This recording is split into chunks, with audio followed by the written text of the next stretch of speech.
Welcome to Jazz Idioms. I am genuinely excited for you because if you're watching this, it means, first of all, that you like jazz, and that's great. But it also means that you are an experienced enough player that you know there are some accomplishable key elements that are missing from your playing, but also that you're inexperienced enough that you don't know exactly what those elements are and you haven't implemented any of them. So that means that I'm the privileged guy who gets to guide you through this journey that I'm sure is going to significantly influence your soloing from here until forever. And it's probably going to change your perspective on jazz soloing, both the solos that you do and also the ones you listen to.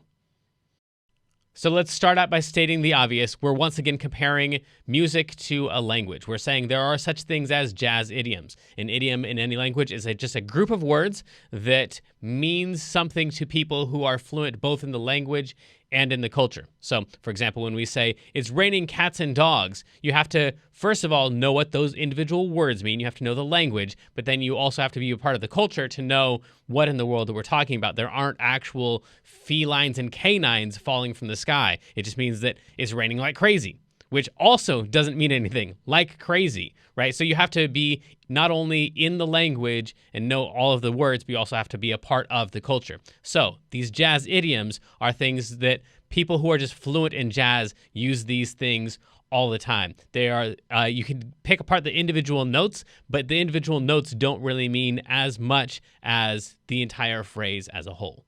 So another thing we should point out here is that we're using this extremely broad term of jazz to mean the culture, the music, the genre that is like the swing and bebop era. It's probably if I asked just someone on the street to name a jazz artist, they'd probably name someone from that era. So we're calling that jazz, even though, you know, there are modern jazz players, there are free jazz players, there are smooth jazz players, all these genres that use the word jazz in them who don't necessarily use these idioms because they're not really part of that culture. We're talking about specifically this one era of jazz that's probably most recognizable as jazz.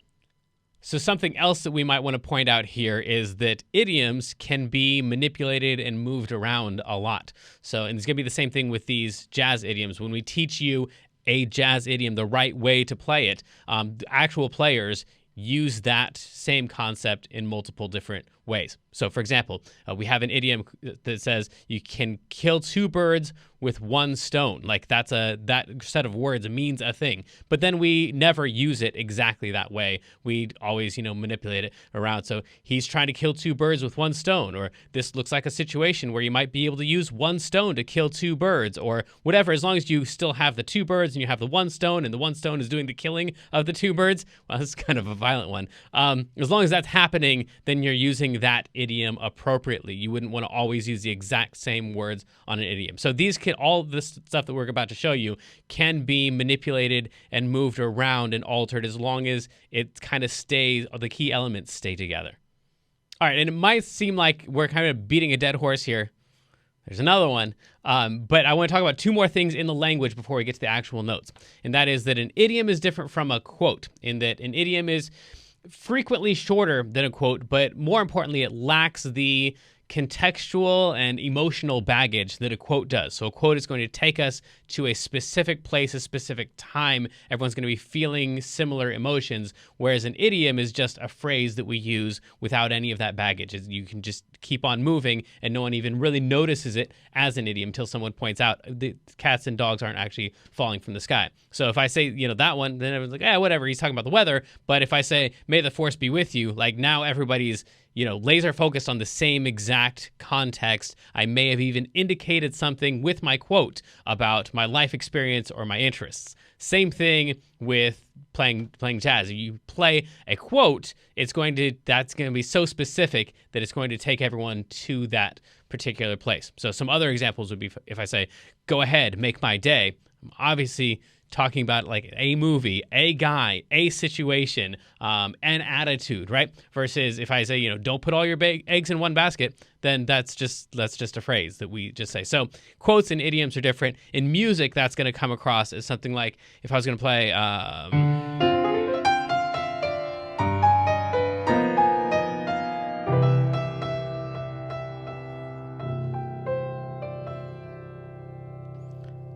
So when I got to the end there, that thing, like all of my listeners are going to be like, well, how come he's quoting a Christmas song right here? What's he trying to say? That's kind of funny. He didn't have anything to do with this song until the very end. He just pulled out this one thing. So you notice that as a quote versus this other thing. Like that's a jazz idiom. Those get used all over the place, and we don't necessarily associate it with a song, even though it is from a song, Cry Me a River. And if you know the song, then you can hear the beginning of that song when I play it. Oh yeah, but it's just something we've stolen. We've used so much that it's just ubiquitous now. It's an idiom. So having said that, there are a lot of idioms and quotes that are kind of in the gray area there. We have the same thing in language too. So we say, Elvis has left the building. Obviously, that's talking about Elvis, but it's so ubiquitous and a lot of people who use it now were not into Elvis when it was a thing. So it's just kind of a thing, or to be or not to be. Like, that's Shakespeare, but so few people know the actual play. Sorry, theater buffs, but that it's not, even though it's a phrase that everybody kind of knows, it doesn't transport everybody to the same emotional, contextual place. The same thing is going to be true with jazz. There's going to be those idioms that, well, that's kind of a quote, or a quote that's kind of like, well, I don't even really know where that comes from, but I know that we use it all the time. It was probably from something. So that's what an idiom is. It's just a short little phrase that's just so common that if you use it correctly, you're going to sound immediately like you belong in that language and in that culture. And if you're a jazz player, that's kind of what you're looking for, is what are the things that I can say, what are the things I can do that sound like the people who are into this already. Jazz idioms. Why and where would you use these jazz idioms?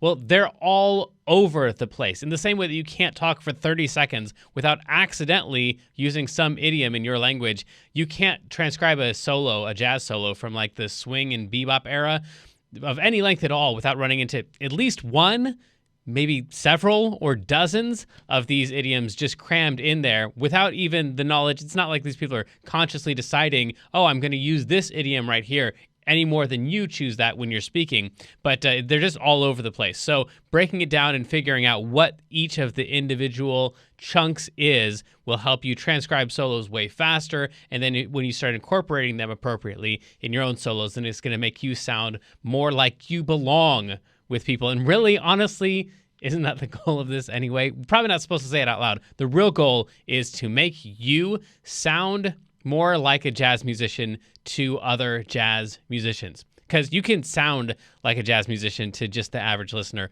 very easily. In the same way that, like, if I listen to someone speaking Chinese, I have no idea if they're speaking it correctly or not. Maybe you've been in a situation before where you were in some country and you had an interpreter, but the interpreter was from your country, and they're like, yeah, well, my Spanish isn't really that good, or my Chinese isn't that good. And you listen to them talk, and you're like, what are you talking about? It sounds great. But they know that everyone who's really in there can tell that they're actually from America or whatever. So it's the same thing with jazz. If you're playing for jazz musicians, they can tell the difference between the people who are just kind of noodling around and sounding jazz-ish and the people who are actually using the language appropriately. And we'll talk later about some of the things to watch out for as you're approaching jazz this way. But I do want to add in that unlike language, where all the idioms kind of have their own development, their own history, a lot of the jazz idioms are actually built on each other. So once you learn that first little one, a lot of times the things that come after that will just be a little appendage on the front of that or the end of that. So for example, if you learn like that, just a really basic 3-note something, you could add in, maybe a 1 note to the end of that, and that could be something different. Or maybe you add in a note to the beginning of that, right? Or you could maybe add a note to the end of that. Or maybe add one more note to the end of that. Or maybe what we call an enclosure around the first part. Right? So now this is starting to turn into a real thing. It just started out as just practicing that first one. So we've tried to lay these idioms out in the most logical order that we could. Some of them are totally unrelated, but wherever possible, you're going to start out with this simplified version. It might take a little while to learn that thing, but once you have that thing, a lot of times we just add to the end of it or add to the beginning of it, and now you've got a whole new thing. So as you go through it, just keep that in mind. If it feels like a lot of work at the beginning, it's going to pay off big time in the end. This next part won't help you with jazz idioms at all, but I feel like I need to take a moment in full disclosure and let you know that there are some really great professional jazz musicians out there, players who can play 100 times better than I can, who are completely opposed to everything that we're about to do together. Now, don't get me wrong. They'll play all the exact same stuff that I'm about to show you to play. They'll do all of this stuff, but they really hate this approach. Of course, I think they're wrong, but I think they've got some good points that I want to share with you so you can be aware of some of the pitfalls as we approach this thing. It's been an attitude for a long time in jazz education that if you want to play, then play. We're free, we're open, we're improvising, we're making stuff up, we're artists. So if you want to play, then just play. If you want to play like some player, then go listen to that player play. It'd be a lot like someone saying, well, if you want to learn Spanish, don't take some class at your junior college from some teacher, move to Mexico. You're gonna learn Spanish way better from that person than you are from some white chick from your hometown. And they're right. But that would be for people who are, let's see here, rich enough, mobile enough, secure enough, more importantly, brave enough to go and just fail repeatedly, miserably, over and over with some really horrendous results in order to become really fluent in the language and the culture. So it's definitely a much better way to learn the language to just move to the place and just immerse yourself in it until you are more like that thing. And that's been the approach in jazz for a long time, is just listen to recordings, transcribe a lot of solos, play a lot of gigs, just get out there in the world, and if you're in the world, then you'll eventually start sounding more and more like it. It's a great approach. In fact, in college, I went to school with a guy who I saw him at the beginning of summer. As far as I know, he didn't own a saxophone. I saw him in like mid-November, and he was playing like crazy. He was playing some amazing jazz. I went up to him afterwards. I'm like, how many years have you been doing this? I had no idea you were even into this. He's like, oh yeah, I just picked it up this summer. My friend gave me a book of transcriptions and told me that I probably couldn't get through it in the summer. And so I did. And he was playing incredibly. Now, of course, he'd been playing transcriptions of great jazz musicians. So he was immersed in the language for Lord knows how many hours a day during the summer, just on a bet to show this other guy that it could be done. But it can be done. So immersion is totally a valid, useful, maybe the best way of learning jazz.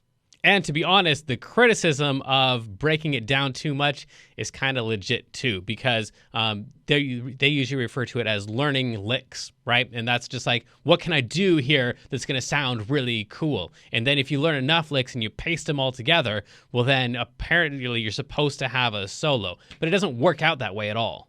As you can imagine, if you learn a whole bunch of idioms, if you were like, you learn,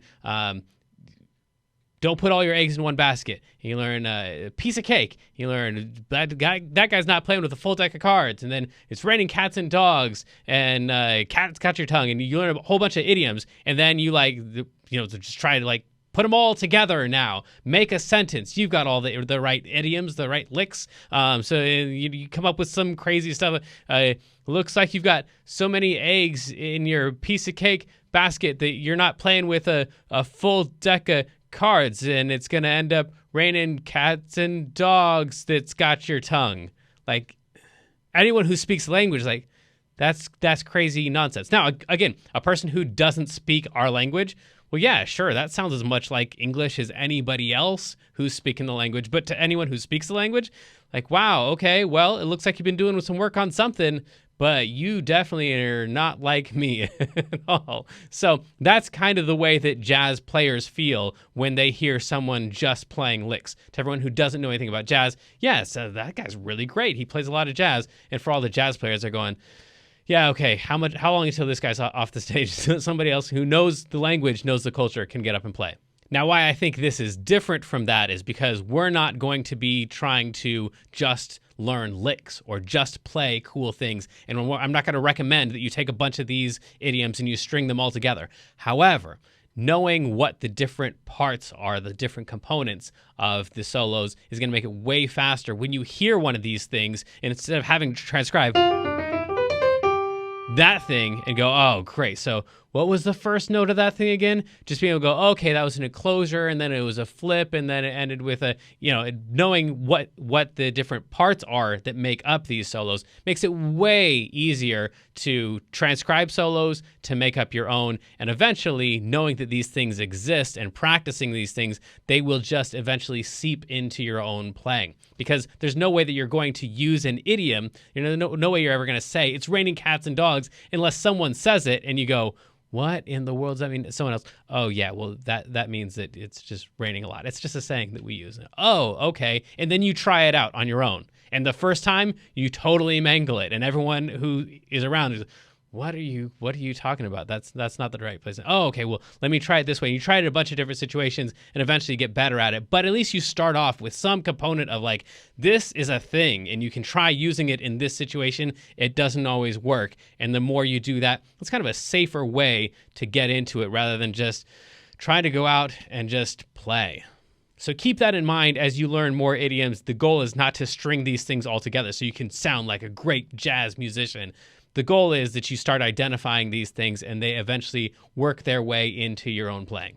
And in that way, you will become a much better player and you'll be more impressive to fluent listeners.